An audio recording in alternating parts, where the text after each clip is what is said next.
Hi everyone, and welcome to another video. Today I'm finally coming back to some digital art, and I'll be drawing some Elden Ring. So you might have noticed that I haven't been posting a lot of digital art content recently, and honestly it's because every time I've gone to sit in front of my tablet in the last few months, it's felt like pulling teeth. This is what we like to call art block. It sucks so much, because even though I have this urge to draw and create, for some reason, I just can't actually bring myself to do it. So today, in this video, I thought I'd talk about my process in making this illustration, and also how I've been dealing with overcoming art block. Usually when I'm feeling unmotivated to draw, I fall back on drawing one or two characters that I really like. It's either Kaya from Genshin Impact or Mesmer from Elden Ring. I tend not to draw characters multiple times, but these two always have a way of just coming back, don't know why. So when I first started feeling the onset of art block, I was like, well, I don't really want to draw Mesmer, but I do want to draw Elden Ring stuff. So that's where the idea for this piece came in. That was in April! April! It's December now, and I've only just finished this piece. To be fair, I would put it down for months at a time, so it's not like it took me 9 consecutive months to finish this up, but still. It's really hard because I love Elden Ring, I love the fantasy genre in general, and it's what inspires me to create like 90% of the time. So to try to make a piece like this that, at least for me, is fairly technical, and also to try to make something serious and full of meaning and in line with the general themes of the game, all of that was just a lot to handle, and when my art block fully hit, this was about the last piece I wanted to touch. Instead, I attempted to draw all sorts of things. The number of things I've recorded for this channel that'll just never see the light of day because I never finished them, it's kind of insane. At some point, I decided that I was just going to have to put digital art away for a while and focus my creative energy elsewhere. So the videos I've made recently on making rubber stamps, journaling, I've got a language learning video in the process. Those are all a result of me trying to reinvigorate my creative process. I tried to draw more in my sketchbook as well, but for some reason, I just couldn't do that either.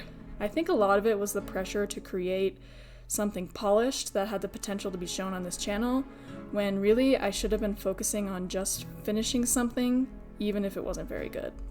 I also just moved away from drawing entirely in the hopes that that would help, so I've been studying Japanese a lot recently. I've read an insane number of books. Can't wait to get into this video's book corner, by the way. I've been playing more guitar and piano. All of that seemed to help somewhat as well. I wish I had a better solution for anyone else who struggles with art block, but honestly, eventually I just felt like drawing digitally again, and it was probably a combination of all the things I tried instead of just forcing myself to draw. At the end of the day, this channel and art in general, for me, are meant to be fun, so if I don't feel like drawing, then I'm not gonna draw. I'm gonna take a break until I feel like I can come back to it. Usually that break is like a week or two instead of 9 months, oh my god. But hey, here we are, and here I am making a piece that I'm happy with from a piece of media that I love. So yeah, here I am, drawing Miquella and Saint Trina from Elden Ring, Shadow of the Erdtree. If you've not played the DLC and don't want to be spoiled, maybe skip the rest of this video, because I will be talking about endgame content here. Shadow of the Erdtree is maybe one of the best portions of any game I have ever experienced, especially from a storytelling perspective. In the base game, Miquella was one of those characters I was obsessed with because he's one of the few that's characterized as being good, and if I know anything about From Software games, then I know that that was absolutely BS. So going into the DLC where all the characters are like, oh yes, Miquella the Kind, yes, we love him, absolutely great guy, I was like, yeah, I don't know about all that, and oh, I was so right. The absolute uh-oh feeling of finding where Miquella abandons his love and then meeting Saint Trina, that is so good, and peak media, and I wanted to try to reflect that in this piece. I honestly don't draw that much serious stuff, serious like symbolism and lighting and full coloring, and not just a character sheet, so it was kind of challenging.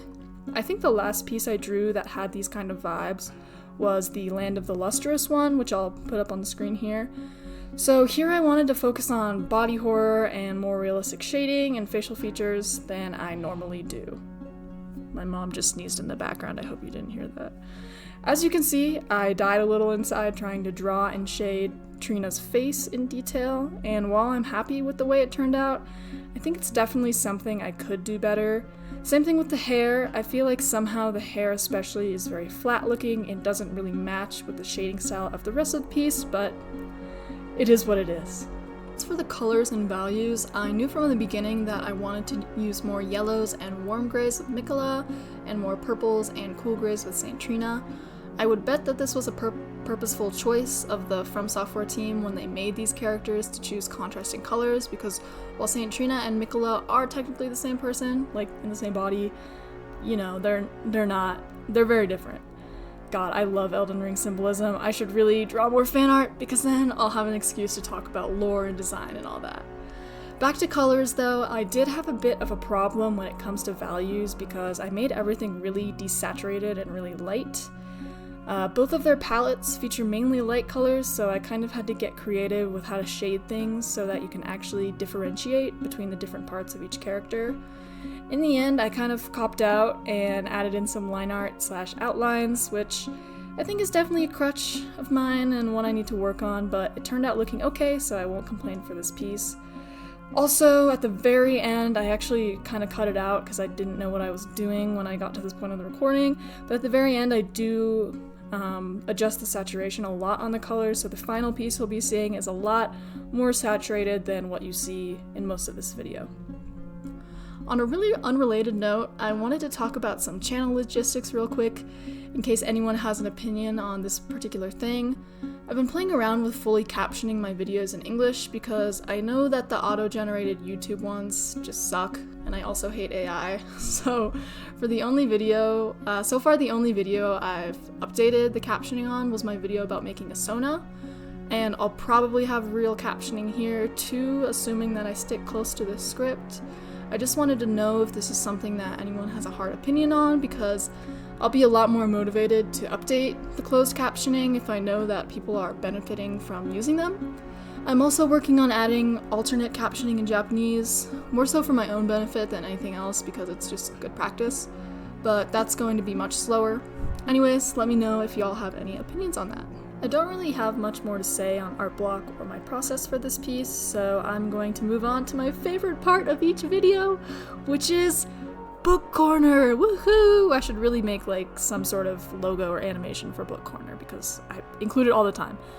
In most of my videos, I like to talk about a book I've been reading recently in case any other fantasy or horror lovers out there are interested. Recently, I read through all of the Locked Tomb series by Tamsin Muir. Muir? Is that how you say that? And those books are Gideon the Ninth, Harrow the Ninth, and Nona the Ninth. I thought Gideon was great until I read Harrow and was like, wow, this is incredible. And then thought Harrow was great until I read Nona and was like, this is probably the best book I've read in 2025.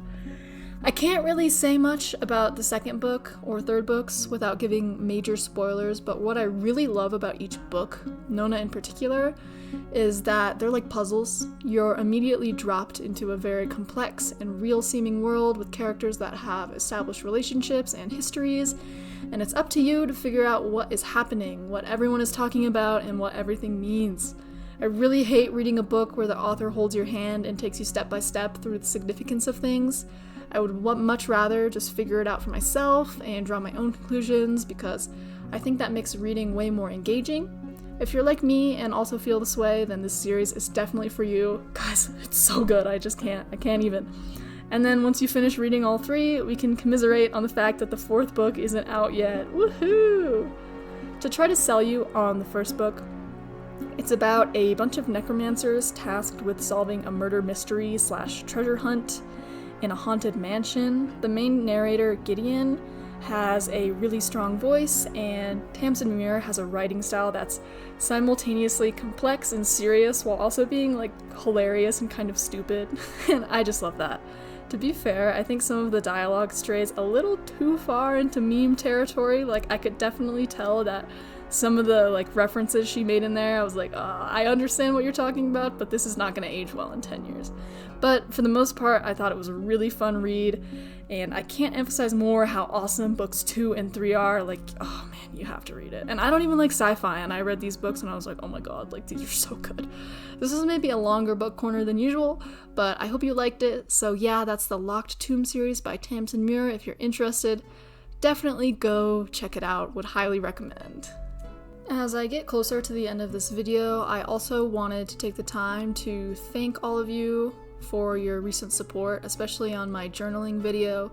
Honestly, when I made that video, I wasn't happy with it at all. Especially the filming of it just got really messed up. And I was like, you know what, I'll just post it anyways, who cares, it'll get like 30 views. But it did really well. A lot of people were really supportive, which I really appreciate. As I get closer to 500 subscribers, I'm thinking about doing something subscriber related, maybe like a draw this in your style, or like taking requests on videos, like maybe you have some questions about my art style, something like that. So if you'd like to leave a comment regarding that, that'd be super helpful, because I am not the best at making ideas, and if nobody has ideas, then you know what, that's also fine, because 500 subscribers is like a lot, but I could always just wait until like 1K or something like that. And with that being said, here's the finished piece. Considering the fact that I labored over it for a solid 9 months, I'm really happy with how it turned out and that I could even finish it in the first place. Also, on an Elden Ring related note, happy Night Rain DLC to those who celebrate. It's so fun, I love it. I might have some Night Rain fan art on this channel in the future. We shall see. That's about all I got though. If you have any questions for me, whether it be about my art process or about getting over art block or whatever, do feel free to leave any comments you have or questions. Otherwise, thank you so much for watching. I hope you liked this video, and I'll see you in the next one. Bye!